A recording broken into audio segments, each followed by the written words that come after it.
भुनक्तु सह वीर्यं करवावहै तेजस्विनावधीतमस्तु मा विद्विषावहै।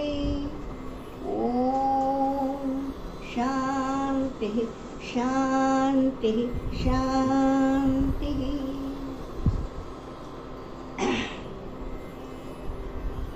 अमृतवाणी के रसिकों, आज कठोपनिषद के दूसरा अध्याय की अंतिम वल्ली यानी तृतीया वल्ली को हम शुरुआत करने जा रहे हैं। इस वल्ली में कुल मिलाकर 19 मंत्र हैं। क्या बतलाया है इसमें? बात यह है कि जो शुरुआत तो नचिकेत के आख्यान से हुई। नचिकेतस ने पूछा था कि हमें ब्रह्म का, आत्मा का स्वरूप चाहिए, वो बतलाया भी।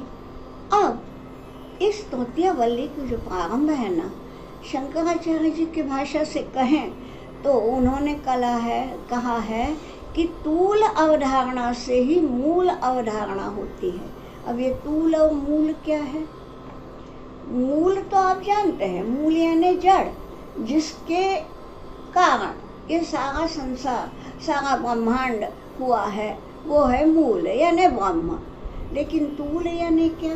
तो तूल जो है वो माने मूल यदि कारण है तो तूल यानी कार्य है। तूल एक्चुअली कहते हैं कपास को। अब ये कपास क्या है? कपास एक फूल है ना, यानी कार्य है। मूल तो अलग है, इसलिए तूल और मूल ऐसा शब्द प्रयोग है। तो शंकराचार्य ने कहा है कि तूल की अवधारणा से ही मूल की अवधारणा होती है। यानी हम पहले कार्य को देख लें, ब्रह्मांड को, तो उससे हम अनुमान करेंगे कि ये ब्रह्मांड जो है, इसका निर्माता, इसका मूल, इसकी जड़ क्या है। तो देखिए पहला मंत्र, ऊर्ध्वमूलः अवाक् शाखः एषः अश्वत्थः सनातनः तदेव शुक्रं तद्ब्रह्म तदेव अमृतम् उच्यते तस्मिन् लोकाः श्रुताः सर्वे तदु न अत्येति कश्चन एतद् वै तत्। ये फिर से आया है कि ये वही है यानी यही वो ब्रह्म है। कैसा बतलाया है? ब्रह्म का ही स्वरूप है। ये बतलाया ऊर्ध्वमूलः अवाक् शाखः। याद आया ना? ऊर्ध्वमूलमधःशाखम् अश्वत्थं प्राहुरव्ययम्। यही बतलाया है कि ऊर्ध्वमूल है। हम दुनिया में जो झाड़ पेड़ देखते हैं उनकी मूल यानी उनकी जड़ तो नीचे होती है, शाखाएं ऊपर। लेकिन ये अजीब है कि ऊर्ध्वमूल है, इसकी जड़ ऊपर है यानी ब्रह्म, और अवाक् शाखा, अवाक् यानी नीचे, जिसकी शाखाएं नीचे की ओर है। शाखा यानी हम, तुम, सारे प्राणी, चर अचर ब्रह्मांड, ये सब हैं शाखाएं।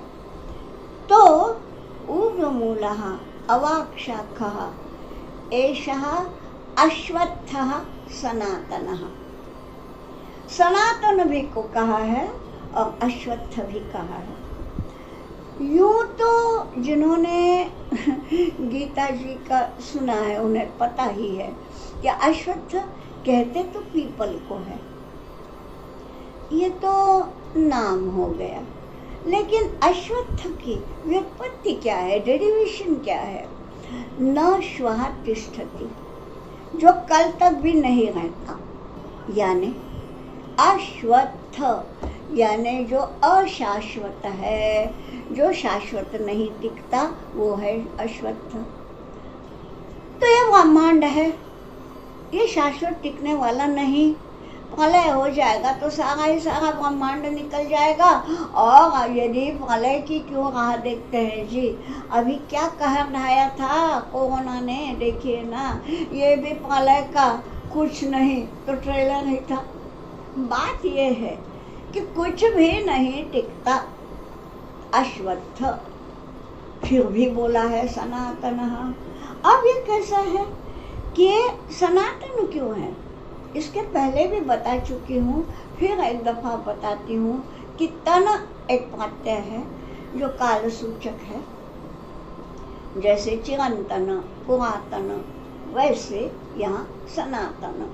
सना का अर्थ है नित्य, और जो नित्य रहता है उसे सनातन कहते हैं। इसीलिए हमारा धर्म सनातन है, जो नित्य है, यानी किसी एक व्यक्ति के द्वारा, किसी प्रेषित के द्वारा वो बनाया हुआ नहीं है, वो साक्षात है, सनातन है। इसीलिए अब यहाँ वो तो ठीक है, धर्म तो सनातन है, इसमें तो कोई वाद उत्पन्न हो ही नहीं सकता। लेकिन यहाँ क्या बतलाया है? ऐसा अश्वत्थः सनातनः, जो अश्वत्थ भी है, यानी जो कल तक टिकने वाला नहीं है, यानी अशाश्वत है, अब उसको सनातन कैसे कहेंगे? जो सनातन है वो तो शाश्वत होना चाहिए ना भाई। ये क्या है? ये विरोधाभास कैसा? यहाँ ये बतलाया है कि ये है तो अश्वत्थ, यानी सृष्टि की रचना और सृष्टि का प्रलय ये तो होने ही वाला है। लेकिन ये सनातन इसलिए है कि ये जो चक्र है ना, ये अनादि है, अनंत है।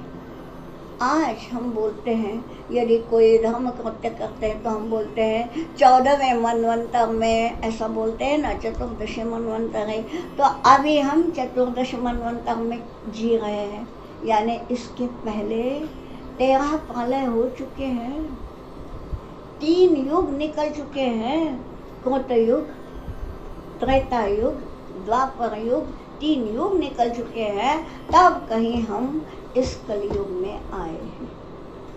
ये चक्र तो सनातन है ना, इसलिए ये सनातन भी है, फिर भी अश्वत्थ है, यानी ये अशाश्वत भी है। यहाँ ये बताया ऊर्ध्वमूलः अवाक्शाखः एषः अश्वत्थः सनातनः, और यही तदेव शुक्रम, शुक्र शब्द है। शुक्र शब्द का आपको तो याद आया होगा, शुक्र तारा, ठीक है, वो तो है ही शुक्र। शुक्र का अर्थ क्या है? अमरकोश देखिए, यानी शुक्र शब्द जो होता है वो सफ़ेद के लिए भी है, परम शुद्ध के लिए भी है, और जिसमें जरा भी कलंक नहीं, उसे कहते हैं शुक्र, निष्कलंक, पवित्रता। ठीक, ये क्या बतलाया है? जो शुक्र है, अब शुक्र यानी पवित्रतम तो हुआ, लेकिन शुक्र का और भी एक अर्थ है ना। हम शुक्र तारा को शुक्र क्यों कहते हैं? सबसे अधिक तेजस्वी वो है। शुक्र का अर्थ तेज भी है, शुक्र का अर्थ शुभता भी है, शुक्र का अर्थ शुद्धता भी है। तो यहाँ ये बतलाया है तद एव शुक्रम, वही शुक्र है। अब तद यानी वो यानी क्या? वो यानी इस अशुद्ध सनातन मोक्ष को कल तक भी नहीं टिकेगा, यानी अशाश्वत, फिर भी सनातन, इस ब्रह्मांड का जो मूल है ना, वो मूल कैसा है, यानी ब्रह्म कैसा है? तो वो शुक्र है, पवित्रतम है, निष्कलंक है, अत्यंत तेजस्वी यानी ज्योति स्वरूप है। ठीक, और तद ब्रह्म, वही ब्रह्म है। तद एव अमृतम उच्यते, उसी को अमृत कहा जाता है। अमृत जो अंग्रेजी माध्यम से पढ़ते हैं ना, उन्हें इतना ही मालूम है, अमृत यानी नेक्टार, उन्हें उतना ही मालूम है, शब्द है जी। आजी एक बात बताऊं, संस्कृत जैसी सामर्थ्य दुनिया की किसी भी भाषा में नहीं है। नेक्टर में वो बात नहीं आती जो अमृत में है। अमृत में क्या है? अमृत, जिसको प्राशन करने से मृत होते ही नहीं, मृत्यु का भय ही नहीं रहता, वो है अमृत। तदेव अमृत उच्यते, यानी वो परम ब्रह्म जो स्वयं भी कभी मरता नहीं, जिसके चिंतन से हमारे मन का मृत्यु का भय भी नष्ट हो जाता है, वो है अमृत। ठीक, तो उसी को अमृत कहा जाता है। तद ब्रह्म तदेव शुक्रम। और आगे बतलाया है अंतिम पंक्ति में, तस्मिन् सर्वे लोकाः श्रिताः। हमें तो केवल एक लोक दिखता है, ये यह लोक, ये पृथ्वी, इसको ही हम बोलते हैं ग्लोब, यानी सारा। और ग्लोबल बोलने से हमें लगता है ग्लोबल यानी तो हमने सब कुछ समेट लिया, ऑल परवेडिंग, उसको हम ग्लोबल कहते हैं। अजी ये सब नहीं है, हमें केवल एक पृथ्वी मालूम है। हाँ ठीक है, अभी मंगल तक जा रहे हैं, शुक्र तक जाने की सोच रहे हैं, चंद्र तक जा रहे हैं, लेकिन ये सब छोटा छोटा है, ये पूरा ब्रह्मांड और सारे लोग। तो यहाँ ये बोला है सर्वे लोकाः, सारे के सारे लोक, उसमें स्वर्ग लोक भी आ गए, पृथ्वी लोक भी आ गए, पाताल लोक भी आ गए, ब्रह्मलोक, इंद्रलोक, वैकुंठ लोक, कैलाश लोक, जो भी है। तो सर्वे लोकाः तस्मिन् श्रिताः, उस ब्रह्म पर ही ये सारे के सारे लोक अधिष्ठित हैं। और यहाँ एक वाक्य समाप्त है, अंतिम वाक्य छोटा सा है, तद उ न अत्येति कश्चन। कश्चन तद न अत्येति, कोई भी, यानी न अत्येति, उसका अतिक्रमण कोई नहीं कर सकता, उसका यानी उस ब्रह्म का, उस ब्रह्म तत्व का अतिक्रमण करना यानी क्या? उसको लांघ जाना। उस ब्रह्म तत्व को लांघ कर कोई जा ही नहीं सकता, क्योंकि वो ब्रह्म तत्व जो है वही पूरा का पूरा सर्व समावेशक है। अब चले हम अगले मंत्रों तक। अगला मंत्र क्या बताता है देखिए, ये दूसरा मंत्र है तीसरी वल्ली का। यानी अब ये तो बता दिया कि वही तदेव अमृतम् उच्यते इत्यादि इत्यादि तो बता दिया। अब बात ये है कि ये पावे कैसे, ब्रह्म कैसा है कि ब्रह्म पर सारे लोग आश्रित हैं। हाँ जी, समझ में आ गया। ब्रह्म के ज्ञान से हमें मृत्यु का भय नहीं रहता। हाँ जी, समझ में आ गया। लेकिन ब्रह्म का ज्ञान कैसे पाएंगे और या अमरत्व कैसे पाएंगे? तो अमरत्व पाने के लिए क्या है? ब्रह्म का ज्ञान। तो ये कैसा है ब्रह्म, ये अगले मंत्र में बताया है। क्या बतलाया है? यद इदम किंच जगत सर्वम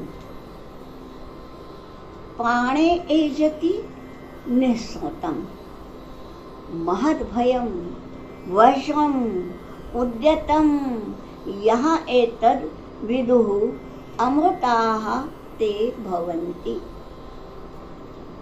क्या बतलाया है?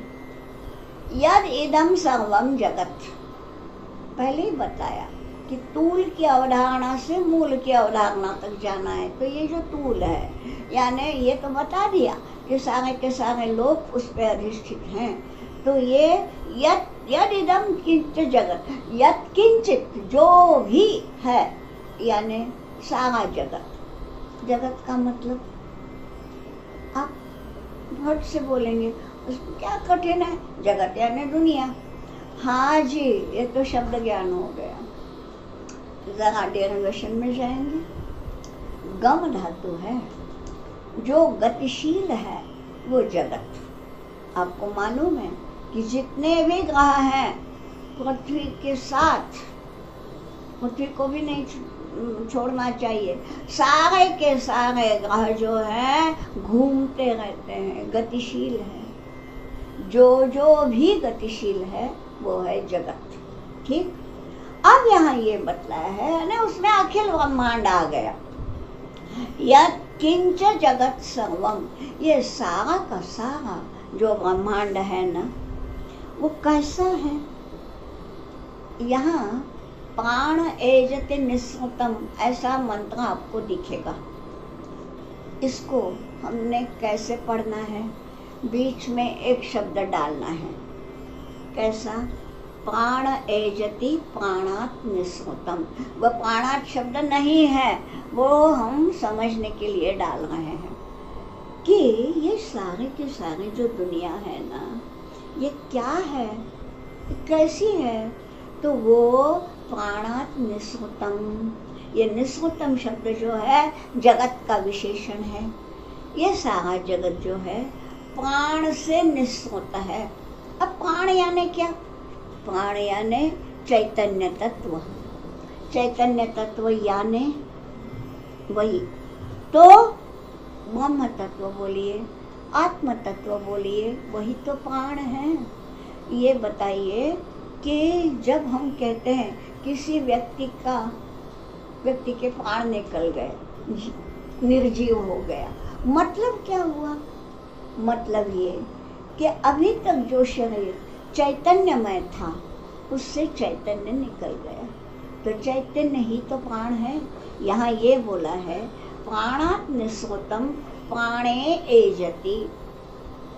संधि नियम के अनुसार प्राण एजति हुआ है और मूलतः ऐसा है कि यत्किंच जगत सर्वम, ये सारा का सारा जो ब्रह्मांड है वो प्राणात निस्सृतम, प्राण तत्व से निकला हुआ है, यानी ब्रह्म तत्व से, चैतन्य से निकला हुआ है। और प्राणे एजति, एजति यानी कंपते, कंपते यानी चेष्टा कर रहा है, प्रयास कर रहा है, यानी जो भी हलचल है।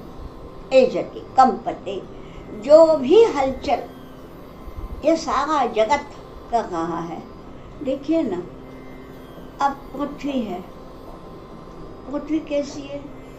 स्वयं के इर्द गिर्द भी घूमती है और सूरज के इर्द गिर्द भी घूमती है। ये जो चेष्टा है, चेष्टा ही तो है, हलचल ही तो है। अब इस पृथ्वी में रहने वाले हम जीव, हम भी जो एक चेष्टाएं करते हैं, जो हलचल करते हैं, ये तो हमें दिखती है। पृथ्वी भी, और वो चंद्रमा देख लो ना, वो हमारा ग्रह है, वो देखिए वो भी पृथ्वी के ये चक्कर लगा रहा है। ये सारी की सारी चेष्टाएं, सारी की सारी हलचलें जो है प्राणे एजति, ये एजति यानी कंपते यानी चेष्टाएं करते हैं। तो वो कहाँ कर रहे हैं? प्राणे, प्राण शब्द की यहाँ सप्तमी है। सप्तमी का प्रयोग कब करते हैं हम? सप्तमी बताती है स्थान या समय, यहाँ दोनों है। जो समय निर्धारित कर दिया है उसने, उसी समय में ये चंद्र भी चक्कर लगाएगा, पृथ्वी भी चक्कर लगाएगी, उसी ने समय भी निर्धारित किया है। और स्थान, वो भी ऐसा नहीं हुआ कि हम सोचते हैं कि हाँ भाई अभी यहाँ से वहाँ जाना है ना, चलो आज इस तरफ से ना जाएंगे, यूं जाएंगे चक्कर काट के। ये स्वतंत्र नहीं है, न पृथ्वी को, न चंद्रमा को, न किसी को, न शुक्र को, न मंगल को, न बुध को। यानी स्थान भी और समय भी किसने निश्चित किया है? जिसने किया है।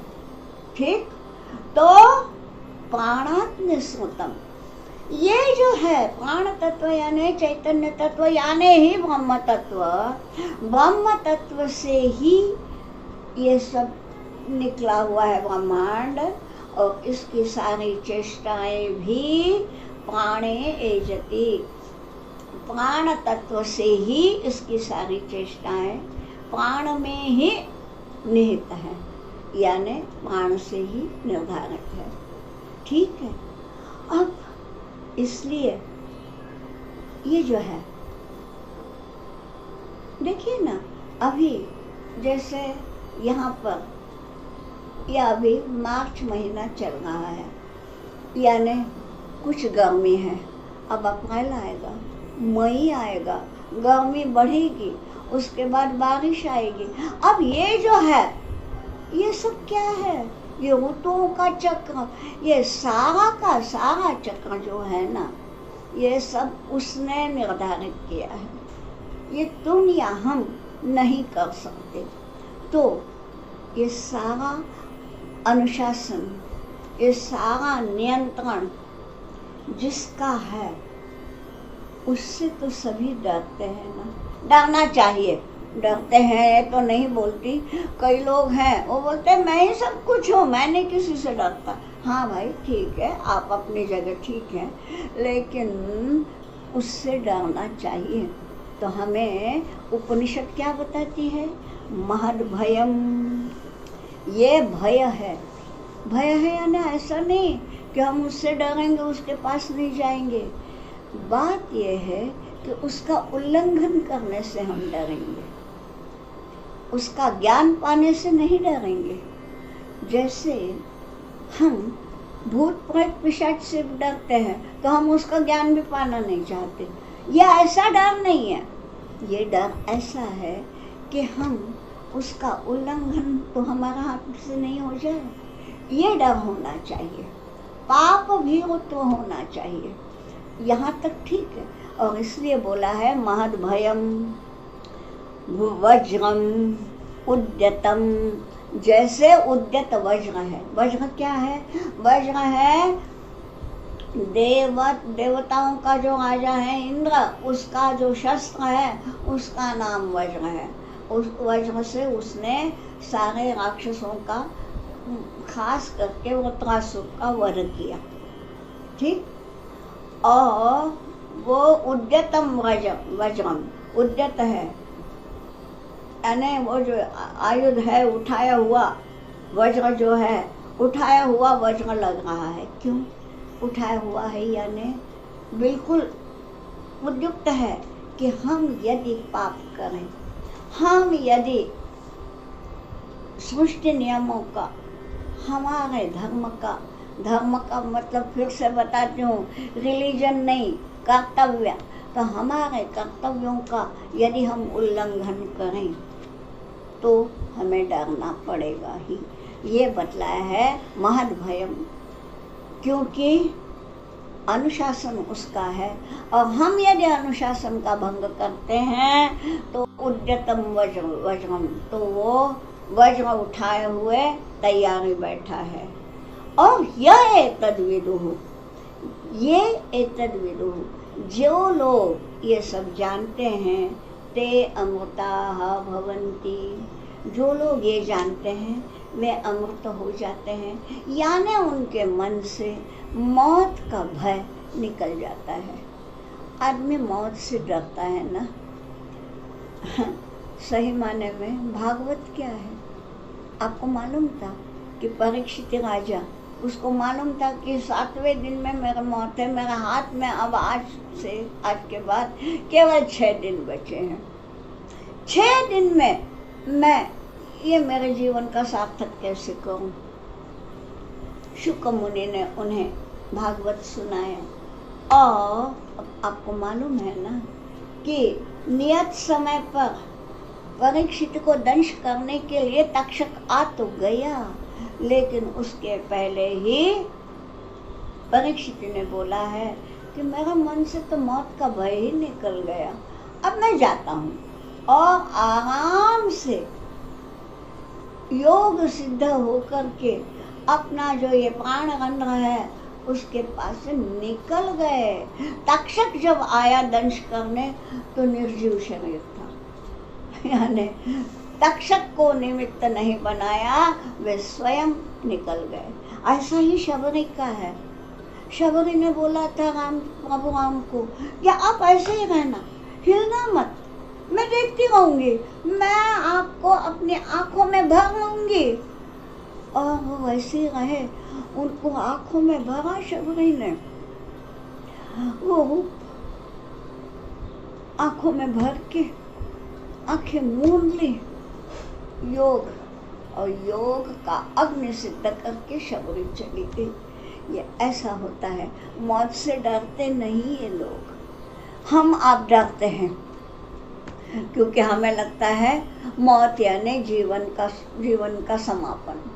अरे भाई, जीवन यानी क्या? जीवन यानी वो ब्रह्म तत्व है, चैतन्य है। यही बतलाया है कि प्राणात् निस्वतम प्राणे एजति जगत सर्वम। ये पूरा का पूरा ब्रह्मांड जो है वो चेतन तत्व से निकल के चेतन तत्व में ही सारी हलचल भी करता है और अंत में विलीन भी उसी में हो जाता है। तो उससे डरना चाहिए। ये ज्ञान जिनको मिला वे अमृत हो गए। अमृत हो गए यानी उनके मन से मौत का डर निकल गया। अब अगला जो मंत्र है बहुत छोटा सा है, बहुत कम समय में हो जाएगा, वो हम देख लेते हैं। क्या है? तीसरा मंत्र, भयाद अस्य अग्निस्तपति। यहाँ महद भयम बोला है ना, यहाँ क्या बतलाया है कि महद भयम, ये ब्रह्म जो है वो महद भय है। उसका अनुसंधान लेकर के यहाँ बतलाया है कि भयाद अस्य अग्नि तपति, भयात तपति सूर्यः, भयाद इंद्रश्च वायुश्च मृत्यु धावति पंचमः। पंचम यानी पांचवा, यानी यहाँ 5 तत्व बतलाए हैं कि अस्य भयात, इस ब्रह्म से भयभीत होकर क्या होता है? अग्नि ही तपति, अग्नि, सूर्य, इंद्र, वायु और मृत्यु, ये 5 तत्वों का यहाँ पे उल्लेख है। क्या बतलाया है कि ये सब जो है कि अग्नि ही तपति। अग्नि जो है वो दाहक है। हम अग्नि को छुएंगे तो क्या होगा आपको मालूम है। ये जो दाहकता है यह अग्नि ने अपने मन से नहीं ली। भयाद अस्य, कि भाई मुझे दाहकता ही ये करना है, उसकी आज्ञा है और मैं उस आज्ञा का उल्लंघन नहीं कर सकता। ये मेरा धर्म है। दाहकता जो है अग्नि का धर्म है। तो अग्नि जो तपति यानी अग्नि जो उष्ण होता है, जो ताप देता है, वो भी उसके कारण। तपति सूर्य, उसी के भय से सूर्य भी ऊर्जा देता है। अग्नि जो ताप देता है उसकी आज्ञा से, उसके डर से। सूर्य जो ऊर्जा देता है उसके आदेश से। भयाद इंद्रश्च, इंद्र को बतलाया गया है देवताओं का राजा, और इसलिए उसके अधीन है सारे ये मतलब वरुण इत्यादि देवता है। तो मतलब जैसे समय पर बारिश आए इत्यादि इत्यादि जो है वो सब इंद्र करता है। तो इंद्र का वो धर्म है और इंद्र भी उसका पालन करता है, तो उसी के भय से ब्रह्म के। वायुश्च, वायु जो संचार करता है, अलग बात है बाहर की हवा। हम जो श्वास लेते हैं, ये जो प्राणवायु है, हम जो उच्छ्वास छोड़ते हैं, ये जो कार्बन डाइऑक्साइड है, ये जो है ये भी सब उसी के भय से सब चल रहा है। ऐसा उल्टा नहीं होता कि हम ऑक्सीजन के बजाय हम कार्बन डाइऑक्साइड सांस में ले ले, ऐसा कभी नहीं होता। क्यों नहीं होता? क्योंकि उसकी वैसी आज्ञा नहीं है। तो वायु भी अपने धर्म का पालन करता है। और मृत्यु का भी धर्म है कि हाँ भाई, अमुक अमुक व्यक्ति या अमुक अमुक प्राणी, इसका जीवन काल समाप्त हो गया, अब इसको बुलाओ, तो मृत्यु ने भी उसका। तो ये 5 जो है इसलिए बतलाया है कि अग्नि, सूर्य, इंद्र, वायु और मृत्यु, ये सब के सब उसी के भय से अपना अपना धर्म निभाते हैं। या इसको आपको मालूम है, शायद आप शायद क्या, आप तो सब प्रबुद्ध हैं, पढ़ते ही होंगे, अथर्व शिक्षा है या कुछ भी, तो उसमें इस हर एक में आया है ऋतम वच्मि, सत्यम वच्मि, है ना। वच्मि यानी मैं बोलता हूँ या मैं बोलती हूँ। तो पहले बोलते हैं ऋतम वच्मि, मैं ऋत बोलूँगा या बोलूँगी, और मैं सत्यम वच्मि, मैं सत्य बोलूँगा या सत्य बोलूँगी। तो सत्य का अर्थ तो आपको मालूम है, जो काटा नहीं जाता वो सच। ऋत यानी क्या? असल बात यह है, ऋत को भी हम सत्य ही बोलते हैं, परंतु वो सत्य कैसा है? ऐसा वैश्विक सत्य, नियमबद्ध सत्य, यानी जैसे सूर्य ने ताप देना ये जो है, प्राणवायु ने प्राण शक्ति देना, ये जो भी है ये नियम है। और इस नियम में, नियम चक्र में रह के जो होता है वो है ऋत, इसलिए उसको वैश्विक सत्य बोला गया है। वैश्विक यानी जिसके कारण विश्व चलता है। चंद्रमा की गति, सूरज, पृथ्वी की गति, ये जो है, या ऋतु चक्र, ये जो भी है कि भाई ग्रीष्म के बाद वर्षा आएगी, ये सब जो है, ये सारा चक्र, ये सब जो है, इसको ऋत कहा जाता है। तो ये है ऋतम वच्मि।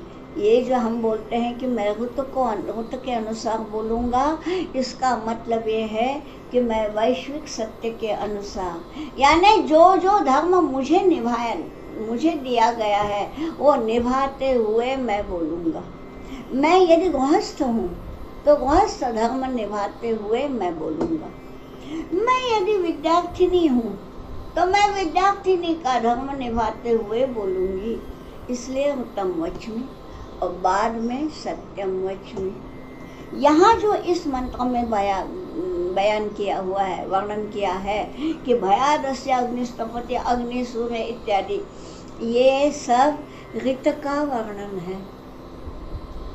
यानी पूरा का ये ऋत यानी तूल है और सत्य यानी मूल है। हम जो बोलते हैं तूल अवधारणा से मूल अवधारणा, तो ऋत की सहायता से हम सत्य तक जाते हैं। और यहाँ इस तीसरे मंत्र में हमने उस ऋत से परिचय प्राप्त कर लिया है। मुझे लगता है अब आज यहीं पे विराम ले लें। ओम सहनावतु सहनौ भुनक्तु सह वीर्यं करवावहै तेजस्विनावधीतमस्तु मा विद्विषावहै।